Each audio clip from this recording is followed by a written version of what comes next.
नमस्कार मंडळी, तुम्हा सर्वांचं आपल्या श्री महालक्ष्मी या चॅनेलमध्ये खूप खूप स्वागत आहे। तर आत्ताच आपल्याकडे गुरुचरित्र पारायण हे झालं असेल आणि आता दत्त जयंती झाली आणि अशामध्येच आपल्याला उंबराचे असे काही उपाय करायचे आहेत या मार्गशीर्ष महिन्यामध्ये, जेणेकरून तुमच्या घरी सुख समृद्धी नांदणार आहे आणि तुमचे सारे जे रखडलेली कामं असतील ते होणार आहेत किंवा तुमच्या घरात जे पैशा पाण्याबद्दलची जे काही समस्या असतील त्या दूर होणार आहेत। तर असे शास्त्रामध्ये लिहिलेल्या उंबराच्या झाडाचे महत्त्व आणि त्याबद्दल जे उपाय हे आपल्याकडे आहेत आणि ते मी तुम्हाला या व्हिडिओद्वारे सांगत आहे। तर आपल्या या व्हिडिओला लाईक, शेअर आणि सबस्क्राईब करायला विसरू नका। ज्योतिषशास्त्रात ग्रहांचा संबंध झाडे आणि वनस्पतींशी आहे, त्याप्रमाणे शनीचा संबंध शमीशी आणि गुरूंचा संबंध केळीशी आहे। त्याचप्रमाणे शुक्राचा संबंध हा उंबराच्या झाडाशी आहे। त्यामुळे उंबराचे असे काही उपाय आहेत, ते तुम्हाला केल्यानंतर तुम्हाला जीवन तुम्ही सुधारवू शकता, तुमच्या जीवनामध्ये सुखसमृद्धी आणू शकता। सनातन हिंदू धर्मात धातू रत्नांप्रमाणे झाडे आणि वनस्पती यांनाही चमत्कारिक मानलं गेलेलं आहे।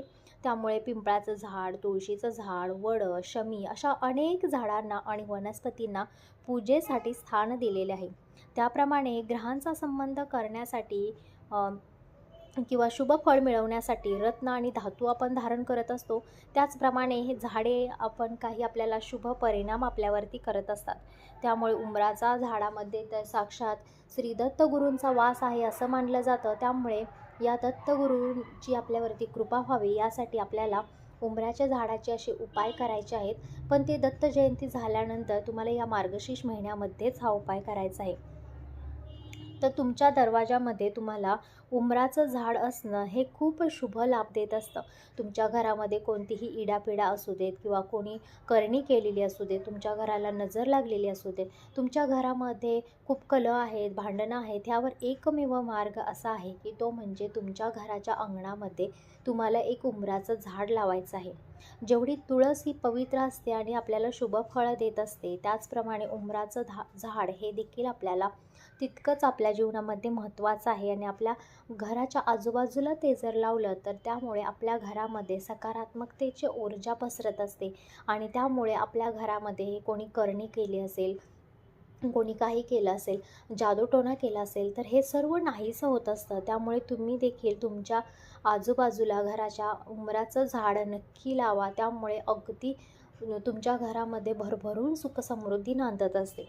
दुसरा असा उपाय आहे की त्या उंबराच्या झाड लावलं असेल तुम्ही तुमच्या दारामध्ये, तर त्याला नित्यनेमाने तुम्हाला त्याला पाणी घालायचं आहे, त्याची पूजा करायची आहे आणि तिथे तुम्हाला रोज शक्य नसेल तर दर गुरुवारी तरी तिथे तुम्हाला दीप प्रज्वलन करायचं आहे। कारण उंबराच्या झाडामध्ये साक्षात श्री गुरुदेव दत्तांचा वास असतो। त्यामुळे तुम्ही श्री गुरुदेव दत्तांची सेवा करत आहात आणि दर गुरुवारी जरी तुम्ही तिथे एक दिवा प्रज्वलित केला तर याचं तुम्हाला पुण्य अनंत कोटीमध्ये भेटणार आहे। तर तिसरा असा उपाय आहे की या उंबराचे जे मुळ्या असतात ना, त्या मुळ्या तुम्हाला बुधवारी रात्री घरी घेऊन यायचं आहे। त्या शुद्ध जल आहे, त्या जलाने त्या धुवायच्या आहेत आणि गुरुवारी श्री दत्त गुरूंच्या मूर्तीसमोर त्या ठेवून तुमची इच्छा तुम्हाला बोलायची आहे आणि इच्छा बोलल्यानंतर ते एका चांदीच्या ताबीज असेल किंवा कोणतेही असेल ते तुम्ही ताबीजमध्ये घालून ते तुम्ही परिधान करू शकता किंवा तुमच्या तिजोरीमध्ये ठेवू शकता। हे खूप शुभ फल देत असतं। खूप लोक हा उपाय करत असतात की उंबराच्या झाडांच्या मुळ्या हे परिधान करतात किंवा तिजोरीमध्ये नेऊन ठेवतात। जरी चांदीच्या ताबीजमध्ये नाही जमलं ठेवायला तरी चांदीच्या एका वस्तूमध्ये त्या तुम्ही तुमच्या तिजोरीमध्ये जरी ठेवल्या तरी त्याचा तुम्हाला चांगल्या पद्धतीने लाभ होत असतो। तुमच्याकडे कधीच पैशाची कमी पडणार नाही। श्री गुरुदत्त यांचा आशीर्वाद तुम्हाला भेटणार आहे। त्यामुळे हा उपाय खूप असा प्रभावशाली आहे। तर मी सांगितलेला यातला एक जरी उपाय तुम्ही केला तरी खूप पुरेसा आहे आणि तितकाच प्रत्येक उपाय महत्त्वाचा आणि लाभदायक आहे। तुम्हाला शक्य आहे तो उपाय तुम्ही करायचा आहे। त्यानंतर तुम्हाला गुरुवारी म्हणजे बुधवारी रात्री तुम्हाला उंबराच्या झाडाचं एक पान घेऊन यायचं आहे। गुरुवारी त्या झाडावरती श्री गुरुदेव दत्त असं तुम्हाला लिहायचं आहे आणि अष्टगंधाने ते लिहायचं आहे आणि त्यानंतर ते पान आहे ते आपल्या तिजोरीमध्ये ठेवायचं आहे। हा उपाय तुम्हाला दत्त जयंतीचा जो गुरुवार येणार आहे त्याच गुरुवारी करायचे आहेत। पण जर शक्य नाही झालं तर तुम्ही या मार्गशीर्ष महिन्यामध्ये कधीही हा उपाय करणं तुम्हाला लाभदायक ठरणार आहे. पण जर शेवटचा गुरुवार आहे ह्या गुरुवारी जर हे उपाय केले तर अधिक उत्तम आहे. त्यामुळे असं पान तुम्हाला तिजोरीमध्ये ठेवायचं आहे आणि ते पान नंतर तुम्हाला वाहत्या पाण्यामध्ये तुम्हाला विसर्जन करायचं आहे. तुम्हाला तुमची इच्छा श्री गुरुदेव दत्तांना सांगायची आहे आणि त्याचं विसर्जन तुम्हाला करायचं आहे.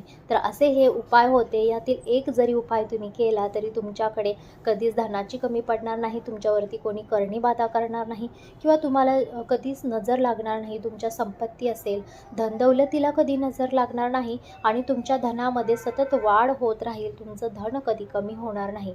तर असे हे उपाय होते. हे जर उपाय तुम्हाला आवडले असतील किंवा पटले असतील तर आपल्या या व्हिडिओला लाईक, शेअर आणि सबस्क्राईब करायला विसरू